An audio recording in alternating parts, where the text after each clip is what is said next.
Gagawa tayo ng surprise cake. And syempre, ito ay no-bake. Ang gagawin natin cake ay red velvet, blue velvet, and yellow velvet cake. Para sa red velvet cake natin, meron tayong all-purpose flour, white sugar, baking soda, salt, cocoa powder, powdered milk, eggs, buttermilk, white vinegar, canola oil, and red food color. Para naman sa blue velvet cake natin, same ingredients, blue food color lang gagamitin natin. Para naman sa yellow velvet cake, same ingredients, yellow food color lang gagamitin natin. Para naman sa whipped cream frosting, meron tayong whipped cream powder and cold water. Para naman sa filling natin, meron tayong chocolate hazelnut spread.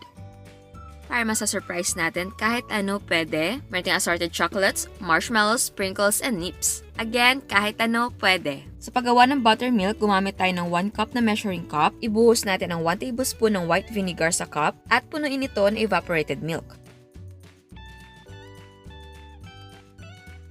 And then set aside. Ngayon naman, magpapakulo tayo ng ating tubig para sa pag-steam mamaya. Kung ayaw nyo i-steam ang cake, pwedeng i-bake ang ating cake. Ang unang gagawin natin ay ang ating red velvet cake. In a bowl, i-combine natin ang all-purpose flour, sugar, baking soda, salt, powdered milk, and cocoa powder.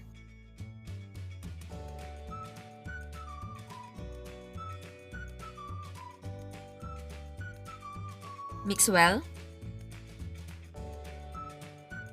In a separate bowl, combine eggs, oil, buttermilk, vanilla extract, white vinegar, and red food color.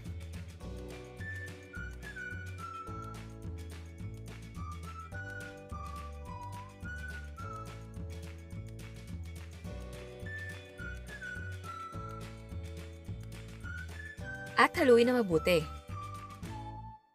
And then, combine the dry and wet ingredients and mix well.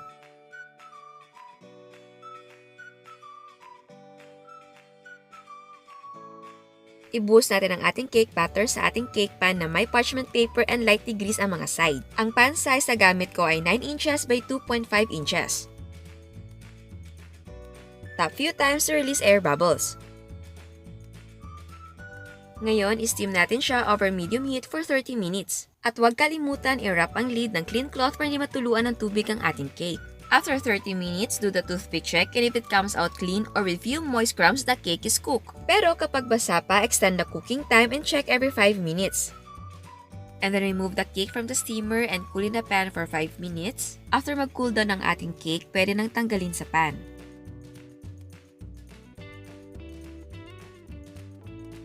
Ilagay natin sa cooling rack and peel the parchment paper off and cool completely. And then, just repeat the steps for the blue and yellow velvet cake.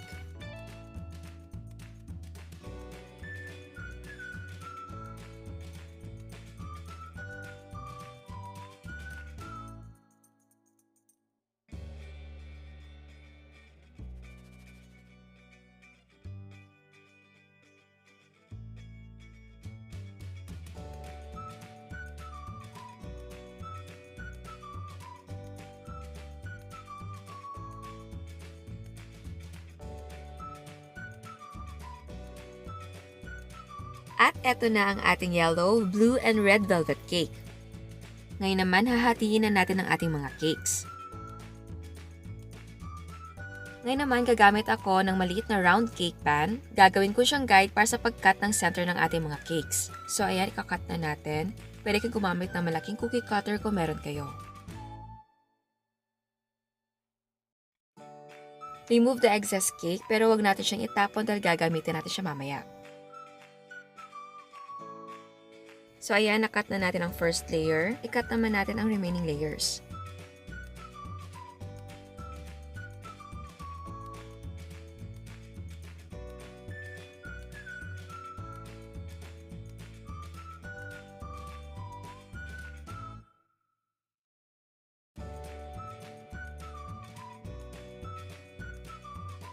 Ngayon naman, mag-a-assemble na tayo. Ilagay natin ang ating first layer sa cake board at mag-spread tayo ng chocolate hazelnut. And then, just repeat the steps for the remaining layers.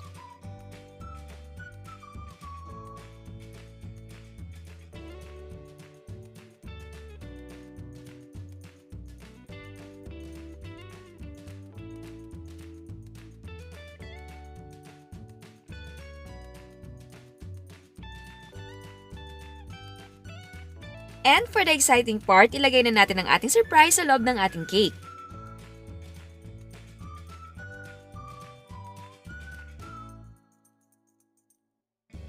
Tapos takpan natin ang butas ng ating cake. Para sa whipped cream frosting, in a bowl, combine whipped cream powder and cold water.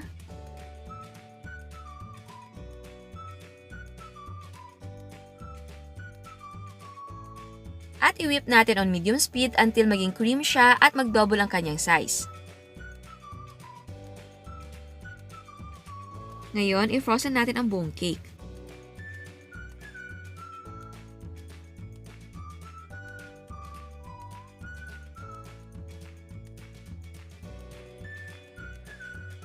Ito naman ay optional lang. Gagawa tayo ng cake ball gamit ang scrap ng ating cake. Maglagay lang tayo ng konting whipped cream frosting at haluin na mabuti.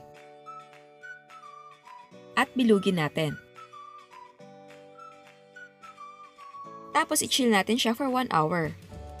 Meron ako melted white and pink chocolates para sa ating cake balls. I-dip natin ang chilled cake balls sa ating white chocolate at hayaang tumuyo ito. Kapag tuyo na ang ating white chocolate, mag-drizzle tayo ng pink melted chocolate sa ibabaw. Ngayon naman, maglagay tayo ng sprinkles sa ibabaw ng ating cake. At ilagay na natin sa ibabaw ang ating mga cake balls.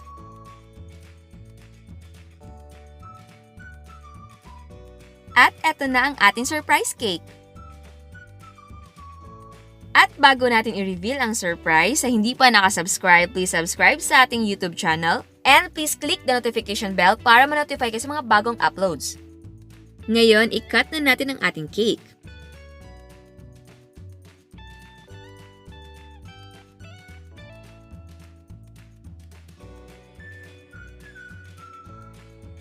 Surprise!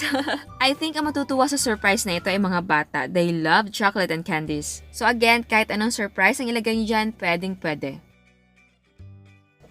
Ngayon, titikman natin. Napaka-moist.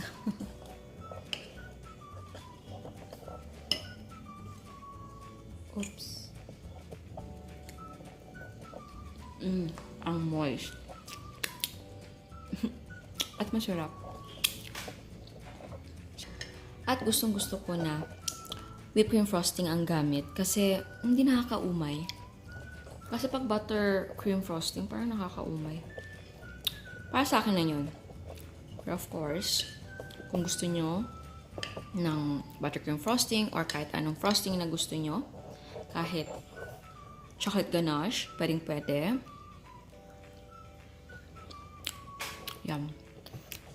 And yes, kahit anong cake sa surprise cake ay pwedeng-pwede. Kahit chocolate cake or vanilla cake. At kayo na ang bahala kung anong gusto nyong surprise sa loob.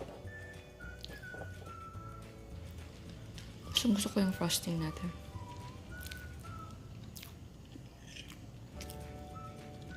Ano nga pala, yung whipped cream na gamit ko, napaka-stable.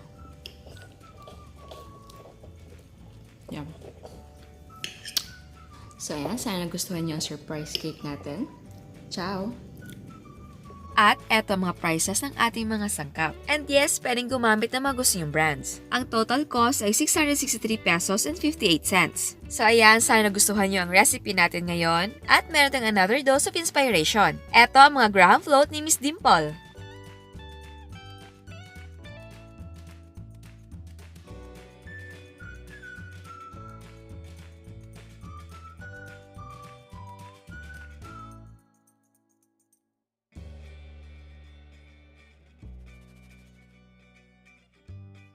Eto naman ang puto leche flan ni Miss Je. At meron siyang dulce de leche graham float.